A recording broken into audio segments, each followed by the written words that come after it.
In an age lost to the mists of time, before the final message was revealed to humanity, caravans traced paths of silk and spice across the vast, sun-scorched deserts of Arabia. Their destination, a beacon for the faithful, was a simple, sacred house in the heart of Mecca, the holy Kaaba. Pilgrims, with hearts full of devotion, journeyed for months, drawn to this ancient center of worship, to honor the one true God. But far to the south, in the opulent kingdom of Yemen, another structure rose to pierce the heavens. Abraha, the Abyssinian ruler, had built a magnificent cathedral of marble and gold. He named it Al-Khalais, intending it to be a new center of pilgrimage, a monument to his own power that would divert the world's gaze from Mecca. Yet, despite its grandeur, the hearts of the people remained tethered to the Kaaba. The caravans continued their journey to the ancient house, their faith unwavering. Abraha's pride, a fragile and easily wounded thing, began to fester. The sight of pilgrims bypassing his glorious cathedral fueled a fire of envy within him. His ambition twisted into a dark and consuming rage. If the people would not come to his house by choice, he would leave them no other house to go to. And so he made a terrible vow. He would march upon Mecca and crush the Kaaba, grinding its sacred stones to dust, erasing it from the face of the earth. He gathered an army unlike any seen before in the Arabian Peninsula. Thousands of soldiers, clad in armor that glinted menacingly under the Yemeni sun, assembled at his command. Horses, restless and eager for battle, pawed at the ground. But the true symbol of Abraha's might, the centerpiece of his fearsome procession, was a herd of towering war elephants, their eyes painted for battle, their presence a promise of unstoppable destruction. At their head was a colossal elephant named Mahmud, a beast of legendary size and strength. The sky itself seemed to darken as they prepared to march, the air heavy with sandstorms and ominous clouds. Never before had such a force dared to approach the sacred house. As Abraha's formidable army carved its path northward, a wave of terror swept across the land. The tribes of Arabia, witnessing the sheer scale of his power, knew they stood no chance.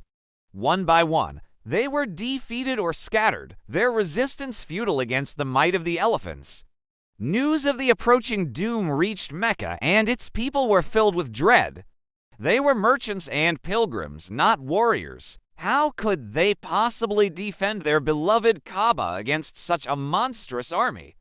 Knowing they could not fight, the people of Mecca began to flee, seeking refuge in the surrounding mountains. They left their homes and their city, their hearts heavy with sorrow, entrusting the fate of the Kaaba to its Lord. Amidst the exodus, one man remained calm. Abdul-Muttalib, the leader of the Quraysh tribe and the grandfather of the prophet yet to be born, stood firm. When Abraha's men captured his camels, Abdul-Muttalib went to the invaders' camp not to beg for the city, but to ask for his property back. Abraha, amused and contemptuous, scoffed at him. "I have come to destroy your house of worship," he said, "and you are only concerned with your camels." Abdul-Muttalib's reply echoed with a certainty that transcended mortal power. "I am the lord of the camels," he stated calmly. "As for the house, it has a lord who will protect it." He then returned to Mecca and, standing before the Kaaba, offered a silent, heartfelt prayer. He knew that the true defense of this house lay not in the hands of men, but in the will of the Almighty. The fateful morning arrived. Abraha, brimming with arrogance, gave the order to advance.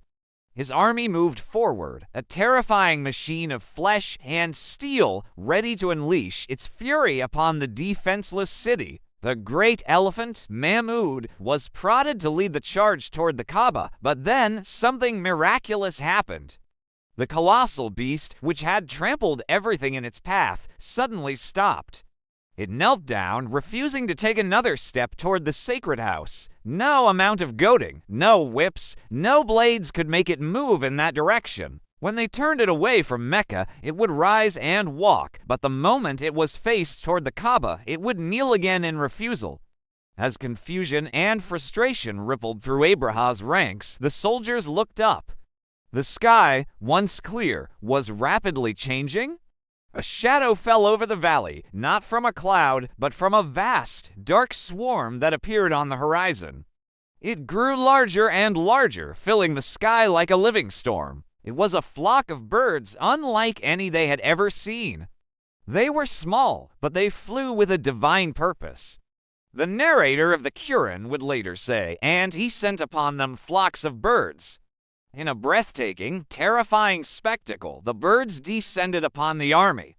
Each one carried 3 tiny pebbles of baked clay, one in its beak and one in each claw.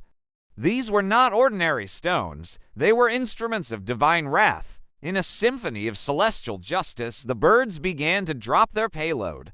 The air filled with a high-pitched whistle as the stones fell like a shower of divine meteors. Each stone that struck a soldier or an elephant was not merely a projectile. It was a vessel of immense power. There was no gore, only flashes of blinding light and ripples of energy. Soldiers and animals fell where they stood, their bodies disintegrating as if they were nothing more than dry leaves. The once mighty army collapsed into chaos and terror. Abraha watched, stunned and horrified, as his legions were decimated not by a rival army, but by a flock of tiny birds sent by the Lord of the Kaaba. His power, his elephants, his arrogance all were rendered meaningless. The Quran describes the scene with chilling simplicity. He made them like scattered, eaten straw. When the divine storm passed, silence descended upon the valley. The dust settled, revealing a scene of utter devastation where Abraha's army once stood. Yet, under a calm, golden sky, the Kaaba stood untouched, serene and majestic. A gentle breeze whispered through the empty city, carrying the faint, melodic sound of birdsong. The air felt pure, cleansed of the arrogance that had threatened it. The event became a landmark in history, so profound that the year was named the Year of the Elephant. It was a story told and retold, a powerful reminder that all worldly power is fragile and fleeting before the will of the Almighty. The house was protected, not by swords, walls, or armies, but by a faith that had been placed in its true guardian. It demonstrated for all time that no force, no matter how great, can overpower the command of God. When arrogance rises against the truth, the heavens themselves will answer. This was not just a victory for a city, but a timeless lesson for all humanity. The mightiest of kings are powerless before the King of all kings.